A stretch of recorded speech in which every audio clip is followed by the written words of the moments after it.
10 Great Mansions in New York.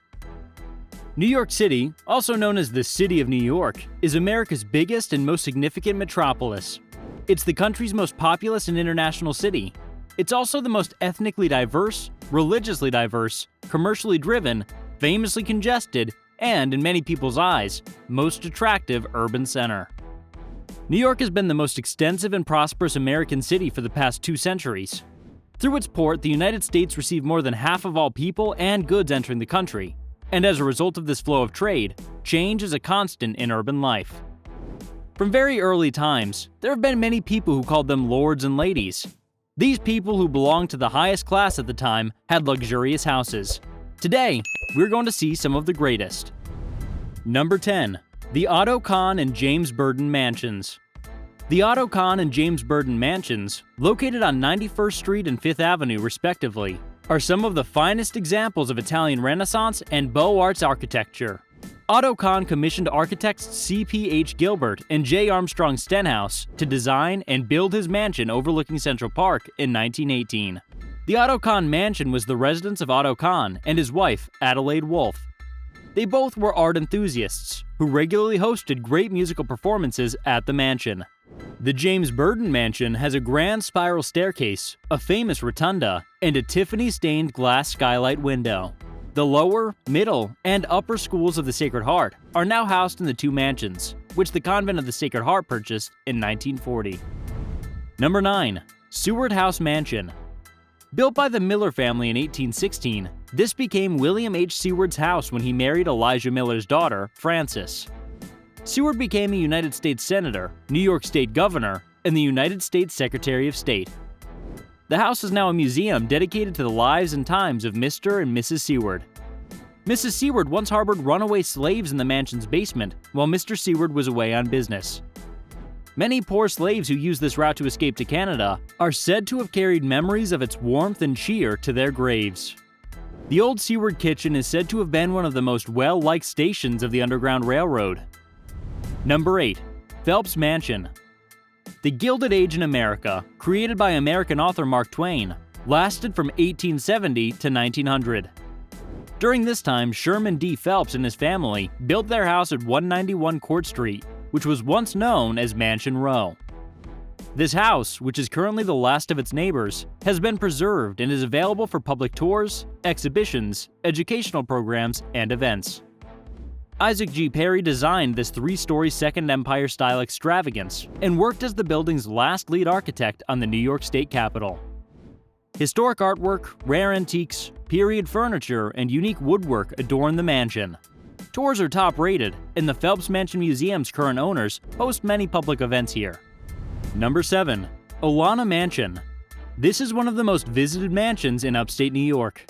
This 1872 home in Columbia County incorporates a mishmash of architectural styles to best reflect the owner's love of world travels. The mansion of painter Frederick Church was built to take advantage of the breathtaking views of the Hudson Valley in the distance. Many of his most famous paintings depicted the valley and the Hudson River itself.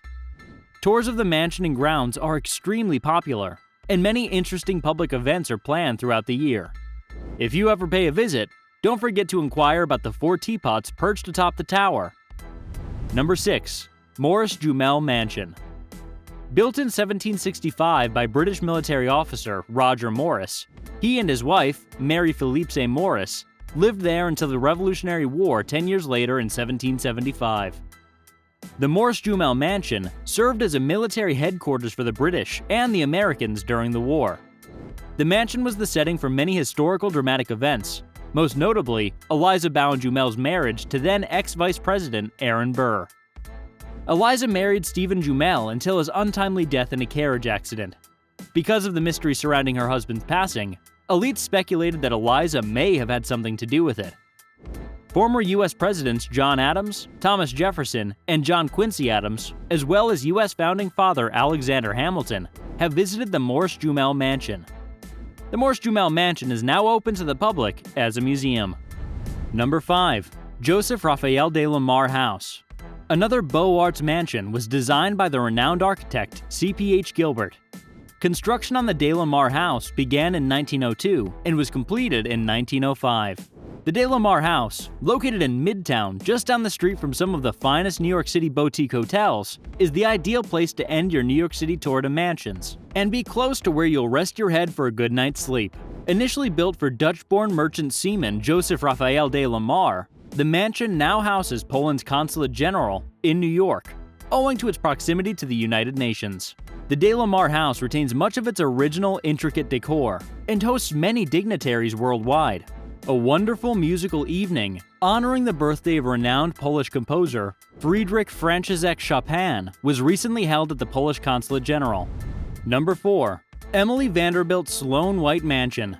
The EVSW Mansion is one of the last remaining Gilded Age mansions, and its location overlooking Central Park is ideal.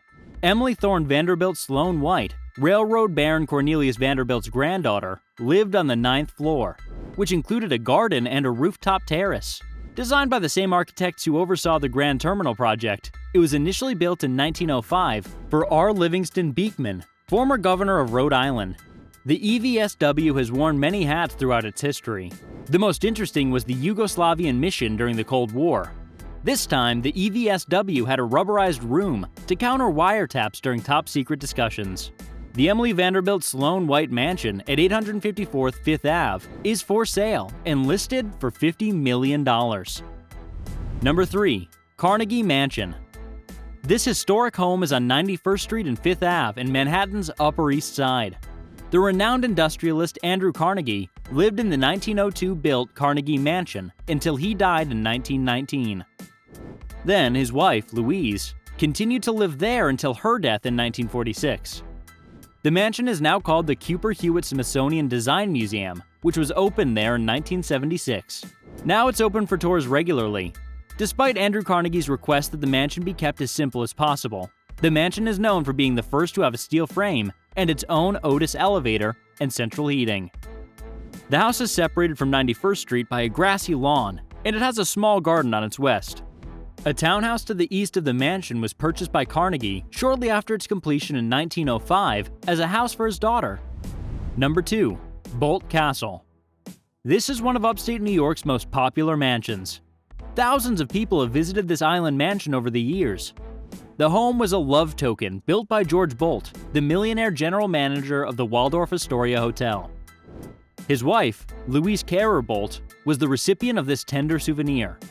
Unfortunately, she died in 1904 before the house was completed, and Bolt abandoned it. The mansion, which was supposed to be one of the largest private residences in the United States, sat abandoned and forlorn in the middle of the St. Lawrence River for nearly 75 years before preservationists came to its assistance. Today, tours demonstrate the extreme opulence and luxury of the Bolt's intended happy home. Number 1. Bartow Pal Mansion. The Bartow Pal Mansion is located on the northern end of Pelham Bay Park, just east of Van Cortlandt Park. The mansion, the last surviving estate from the 19th century in Pelham Bay Park in the Bronx, now functions as a museum and hosts various events. The house and estate were first built in 1654 as the Robert and Maria Lorillard Bartow House. The home was once owned by the Lords of the Manor of Pelham and was later enlarged, renovated, and reconditioned in the Federal style. The current home was constructed between 1836 and 1842. Various activities are available, including live onstage productions of Sherlock Holmes: A Scandal, weddings, group outings, and youth learning programs. The Bartow Pal Mansion in Bohemia always has something entertaining going on. So that's all for today's video. If you made it this far, click the subscribe button and hit the bell icon for more awesome content. Thanks for watching!